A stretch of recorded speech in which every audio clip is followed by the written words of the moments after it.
Chosen one, that strange charge you've been sensing is the weight of a silent reckoning finally landing. While you focused on your healing and kept your peace, the truth of your character acted like a mirror to those who tried to diminish you.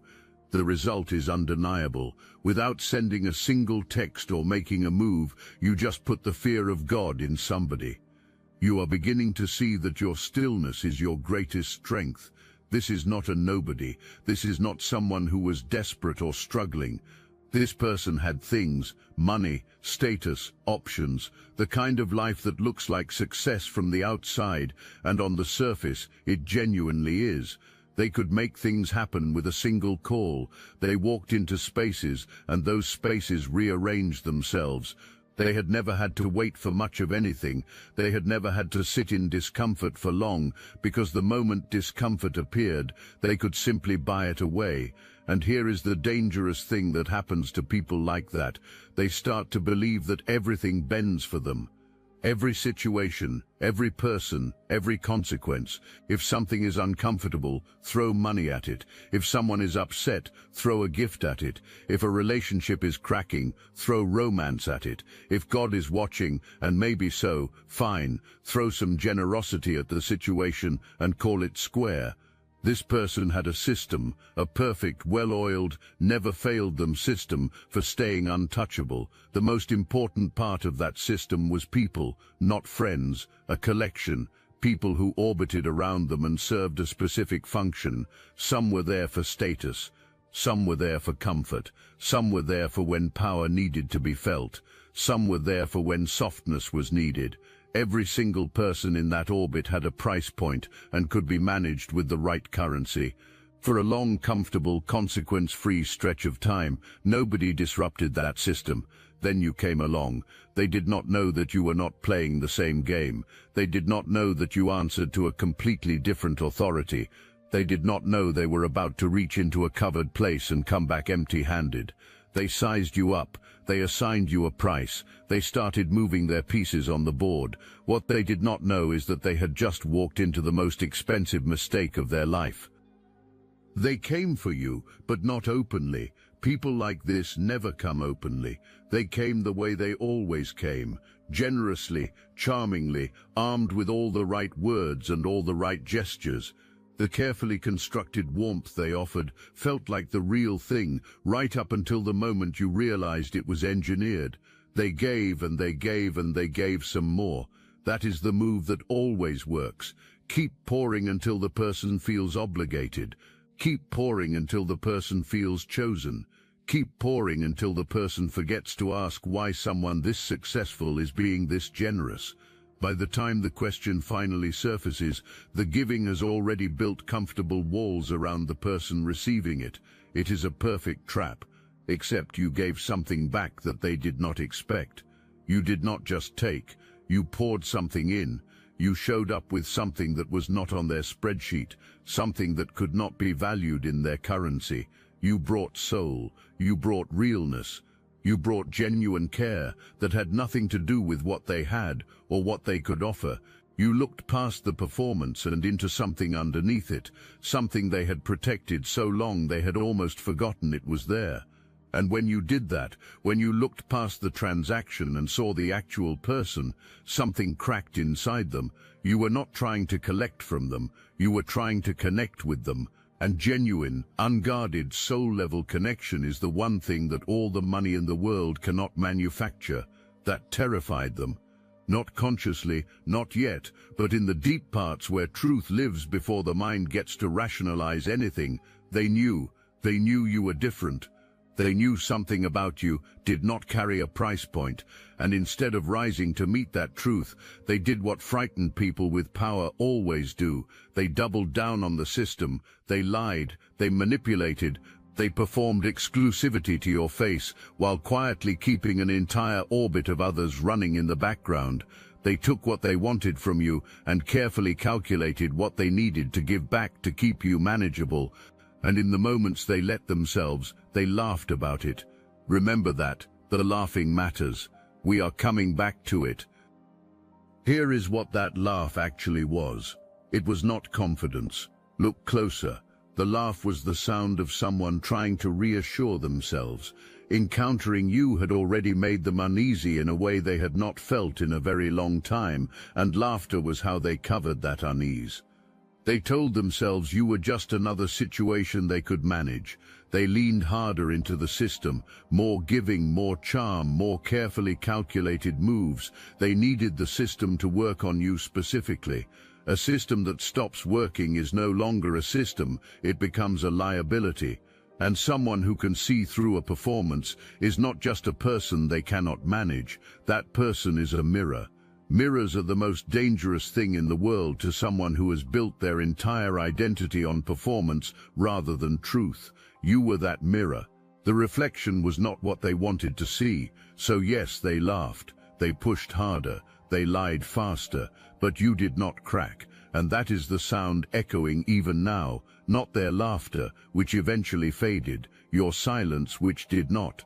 If this touched your heart and mind, hype this video so more chosen ones can receive this message. You did not stay, not because you were dramatic about it, not because you had a calculated plan, not because you knew exactly what you were doing or what it would set in motion. Or you left because something deep and ancient inside you, something that has always known more than you could explain, said no more.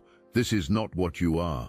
You were not built for this. And you listened. You took the pain instead of taking the payment. You chose your peace over their promises. You walked away from something that looked like it had value because you genuinely knew that it was hollow. They watched you go. They expected what always happened next. They expected you to come back, to accept the cycle, to let them manage things the way they managed everything else. They offered. You refused. Let that land. That single, quiet, firm refusal was an earthquake underneath everything they had built. Not on the surface. The surface still looked fine. They were still moving, still operating, still performing as usual. But underneath, something had shifted in a way it had never shifted before. Your refusal proved that everything they had built their confidence on, the money, the status, the charm, the whole system, none of it was enough. None of it was real power. All of it was just leverage, and leverage only works on people who want what you are holding. You did not want it. When you do not want what someone is using to control everything around them, you take every weapon out of their hands without raising a single one of your own. You stood in front of the most powerful version of them and watched all of it fail. They had no backup. They had no alternative approach, because this had never happened to them before. That is when the laughing got quieter. When you refused to be bought, you did not just leave them empty-handed. You held up a mirror, and in that mirror they saw, for maybe the first time in their life, the truth of what they actually were. Not the performance, not the successful, generous, powerful version the world admired. The actual person underneath all of that, the one who had spent so long buying everything that they had never been required to develop anything real, and they did not like what they saw. Chosen ones, they never expected this, and they really didn't expect us to keep talking. You've noticed it. Chosen one channels disappearing, videos pulled, voices scrubbed from the platform. The mainstream media is cracking down on us, but we will not give up our voice. And now we have something they truly can't silence. The technology used to suppress consciousness has been reverse-engineered, and Destiny Engine is the result. What was once used against humanity is now your ascension weapon. Join Destiny Engine, and you're supporting your favorite channels while leveling up yourself at the same time. It's a 360 win. You can now MK Ultra yourself into 5D superpowers. Destiny Engine bypasses the conscious mind and rewrites the source code directly. Reality bends faster. Synchronicities stack. Your nervous system upgrades to a higher bandwidth. Put on headphones. Press play. That's all. For $7, you switch sides of history. Click the link in the description. The takeover is internal. Something happened after you left. Something they cannot explain, cannot control, and cannot buy their way out of. God showed up. Not in a dramatic, theatrical way, not with lightning, not with thunder, not with a vision. God showed up in the most devastating way possible, through ordinary moments, through silence, through memory, through the quiet spaces between one distraction and the next, where truth moves in like water, finding its way beneath a door. They would be in the middle of their regular life, doing whatever powerful, busy people do, and a thought would surface uninvited, a memory of you, a specific moment, something you said, something you chose not to say, the expression on your face when they did what they did. They would push it down, they would move on, they would stay busy, but it kept coming back. And then something else started happening.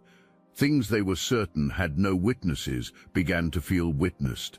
There is a specific terrible feeling that comes when you realize that the thing you believed stayed in the dark is now standing in the light. They started feeling watched. This is a person who did not truly believe. They had a form of faith, the right words at the right moments, the generous public gesture that looked like devotion, but underneath all of that, there was nothing.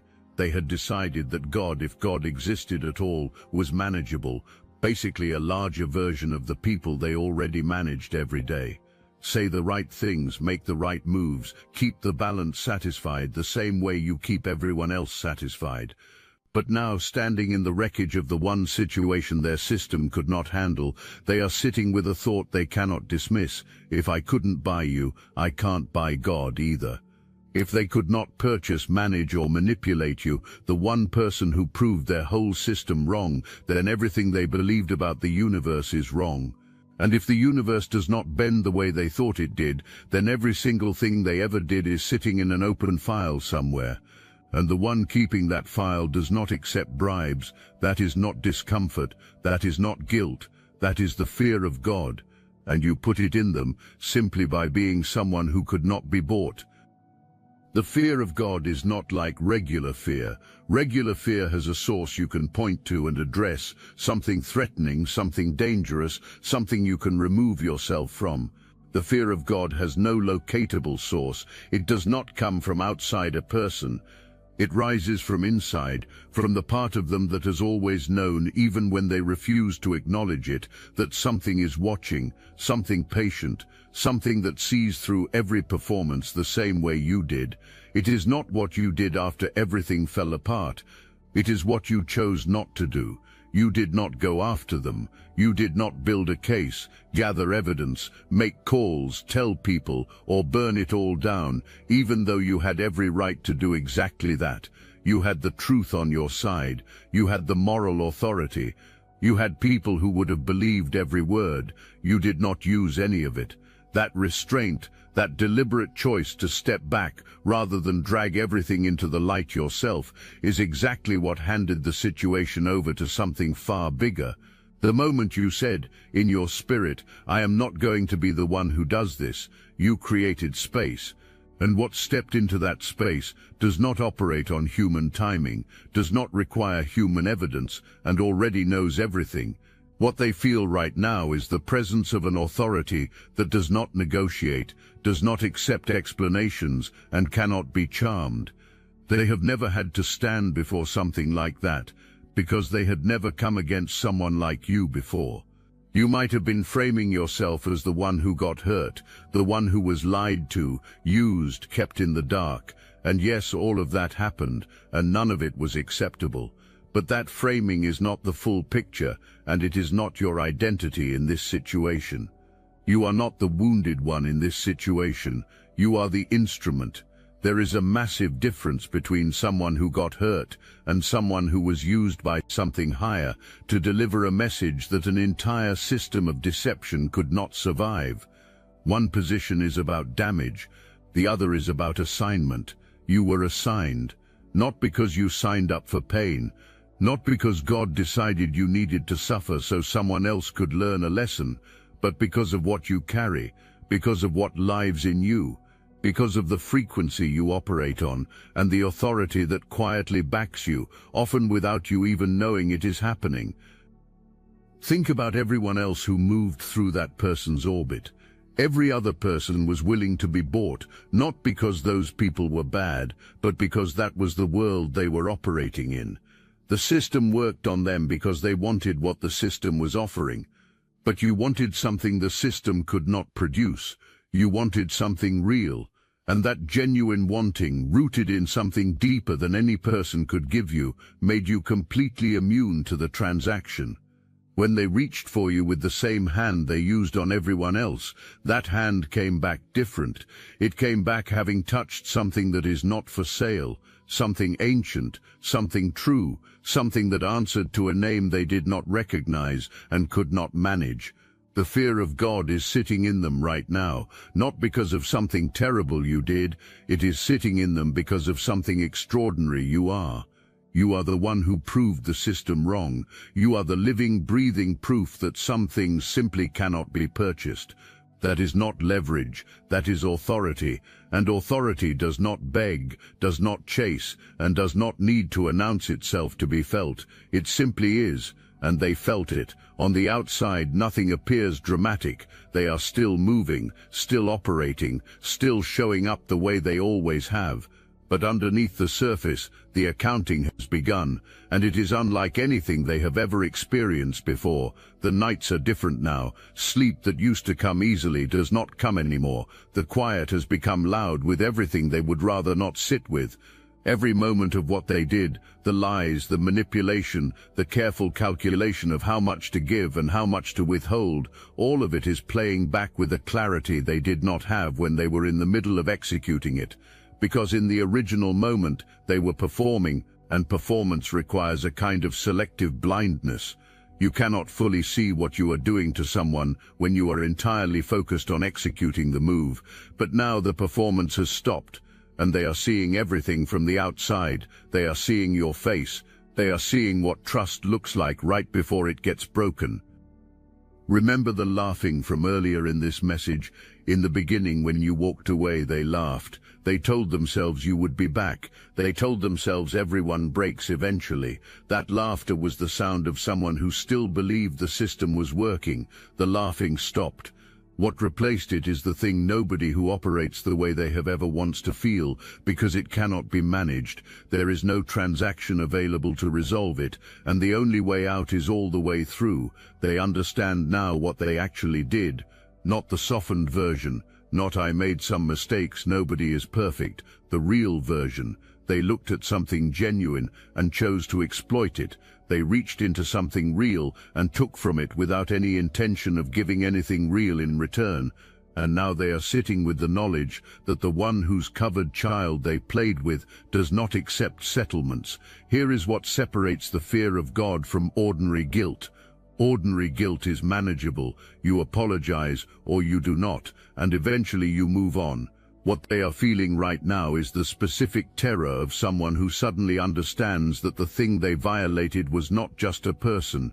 It was a boundary, a sacred boundary, a line in the universe between those who are covered and those who presume to come against them. Crossing that line carries a weight that no apology and no amount of changed behavior can simply dissolve. The debt is recorded in a place they cannot access, and the one holding that record is not interested in payment plans. Think about what that means for someone whose entire life has been built on the belief that there is always a number, that if you find the right amount and deliver it in the right form, any obligation disappears. That foundation has cracked down the middle, and they cannot repair it with a phone call, a check, or any amount of charm. You are not watching any of this unfold. You have already moved forward. But what watches over what belongs to it does not move past the accounting until the accounting is complete. You set all of that in motion simply by being who you are. What happened to you gave you something real, something that cannot be purchased at any price in any currency this person operates in. You now know your worth in the most unshakable possible way, not because someone told you, not because you read it somewhere, but because you proved it under pressure. You were offered currency, and you chose yourself instead. That is not a minor event.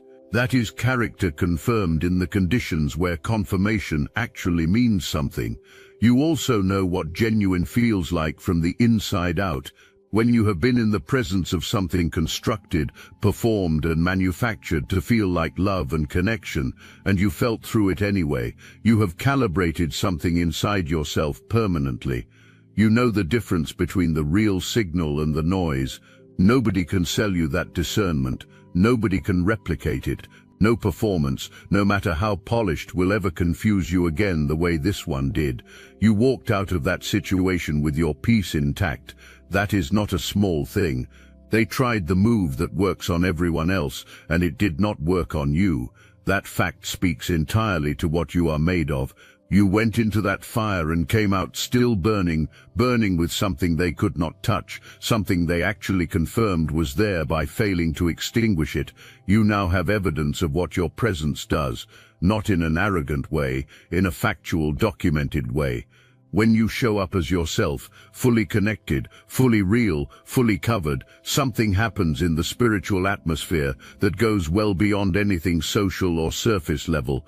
It reaches all the way down to where people live when nobody is watching, where the performance stops and truth either exists or it does not. Your peace put someone on their knees, your realness put fear in their chest, your refusal to be bought proved to them that God is real. You did all of that, not by trying, but by being.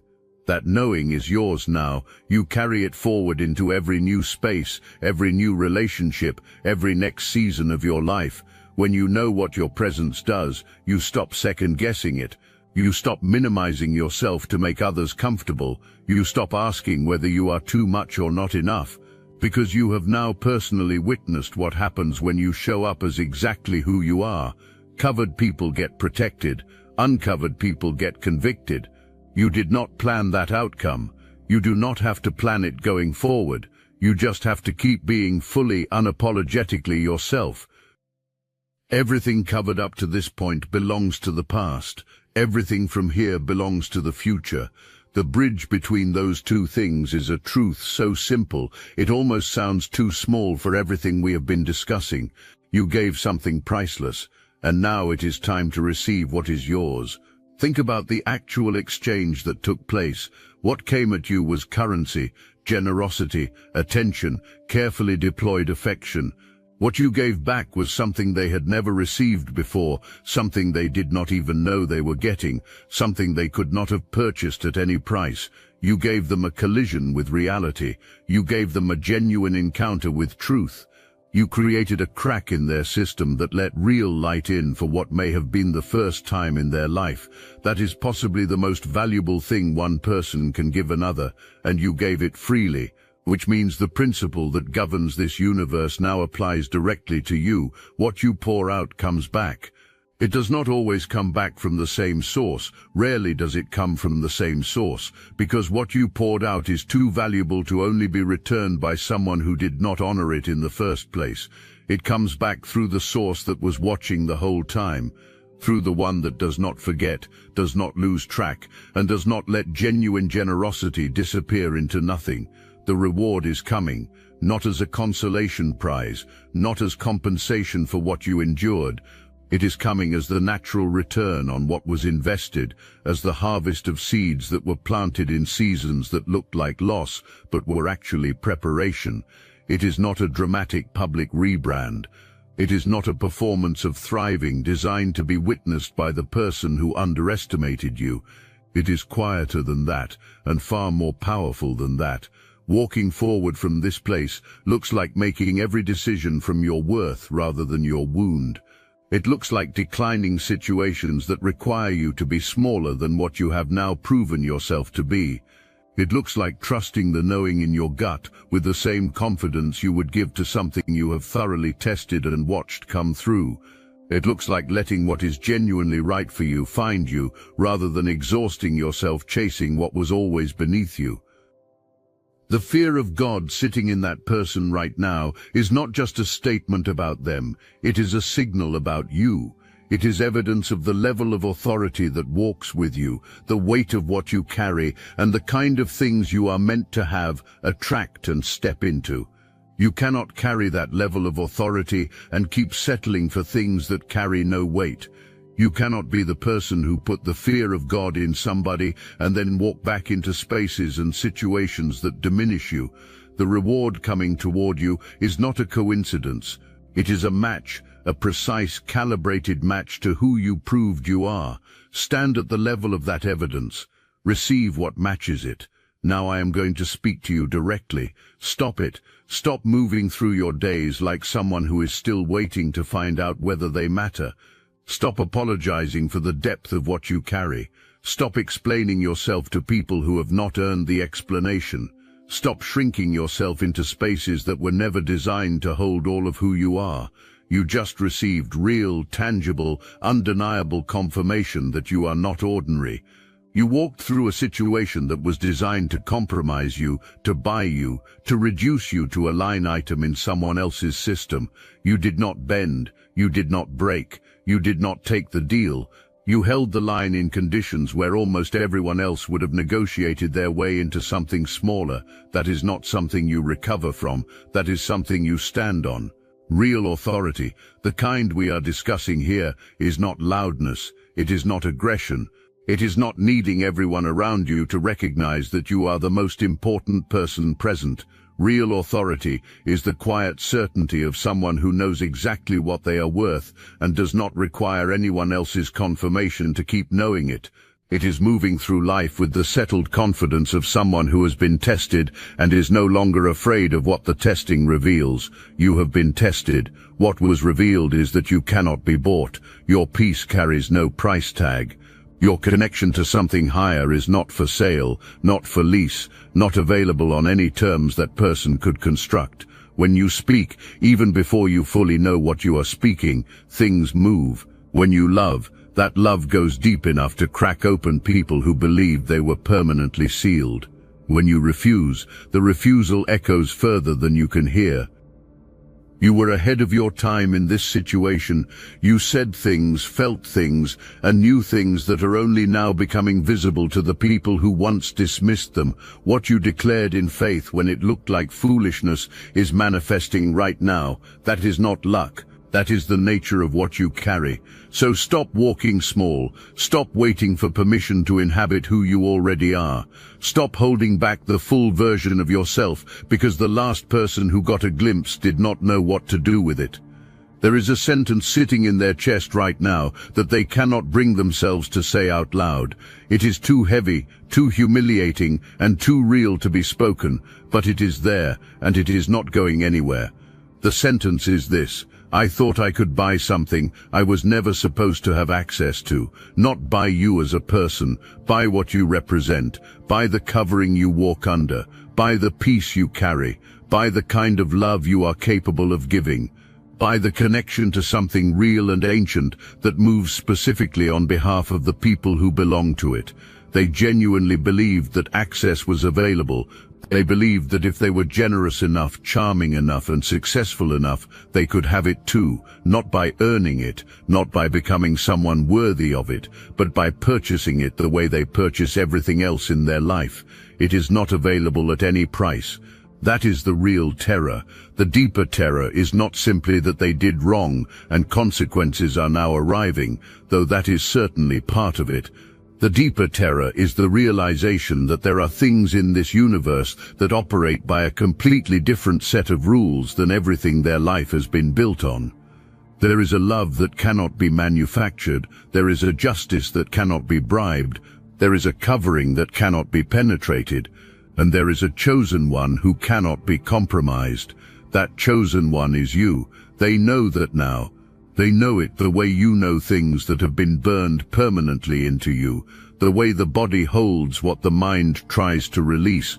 You are the inheritance of something that chose you before you were old enough to choose anything for yourself. You did not apply for this. You did not earn it through performance. You were selected, marked, covered, and connected to a lineage of power that has absolutely nothing to do with bank accounts or social standing or the size of someone's orbit. Everyone who encounters you at the soul level walks away knowing they touched something they do not have access to. Some are grateful for it, some are permanently changed by it, and some, like the person we have been discussing, are deeply afraid of it. Because what is in you is not theirs to claim. They reached for it anyway, and now they understand with full clarity what that costs. You put the fear of God in somebody simply by living your life, keeping your peace, and refusing to become something smaller than what you are. Nothing about how that works has changed. The same way you put fear in them by being who you are, you attract what is coming for you by continuing to be exactly who you are. You do not have to perform for what is coming. You do not have to chase it. You do not have to campaign for what already belongs to you. You just have to keep being the person who cannot be bought, the person who is genuinely covered, the person who carries something real in a world that is full of things that only look real. There is one last thing I want to show you before we close. There is a moment that happened somewhere between the beginning of this situation and right now, a moment that is the real hinge of everything. It is the moment you chose to feel the weight of it instead of fighting the weight off. The moment you stopped trying to make it make logical sense. The moment you stopped bargaining with the pain or trying to think your way past it. The moment you sat down in the middle of it and let the loss be loss, the betrayal be betrayal, the disappointment be exactly as large as it actually was. That moment, that willingness to be completely honest about how much it cost you, is the exact moment you became impossible to break. You cannot hollow out someone who has already gone all the way to the bottom of themselves and come back from it. You cannot shake someone who has already been shaken all the way down to what is real in them and discovered that what is real in them does not move. The person who came against you had never been to that bottom. That is part of why this is so devastating for them. The reckoning they are walking through right now is the first time in their life that the system has fully failed them. The first time money did not fix it. The first time charm did not dissolve it. They are being sent to that bottom for the first time, sent there by the truth of what they did to someone who had already been there and already came back from it. You already know what is at the bottom. God is at the bottom. Not in the performance, not in the public generosity, not in the carefully managed image. God is in the actual, stripped-down place where nothing works anymore, and the only thing left is truth. That is where you went. That is where you found solid ground beneath you. And that foundation, that bedrock, is what they felt when they encountered you. That is what they could not name. That is what they could not purchase. That is what they could not prepare for. You have a foundation. They came against it. It held, and the holding of it sent a message all the way from the core of who you are into the chest of someone who believed they were untouchable. You put the fear of God in somebody, not by attacking, by standing, not by cursing, by being real, not by seeking revenge, by being covered. The covering that protected you is the same covering that is clearing the path ahead of you right now. The authority that convicted them is the same authority that is already moving on your behalf into situations you have not yet entered, into seasons you have not yet seen. What comes toward you next will recognize your foundation before you even open your mouth. It will honor what you carry, because what you carry is real, and real things are always magnetic to other real things. Go forward as someone who has been confirmed. Go forward as someone who has been tested and found unbreakable. Go forward as someone who put the fear of God in somebody, not because of anything they tried to do, but because of what they simply, undeniably and permanently are. Unbought, uncompromised, covered,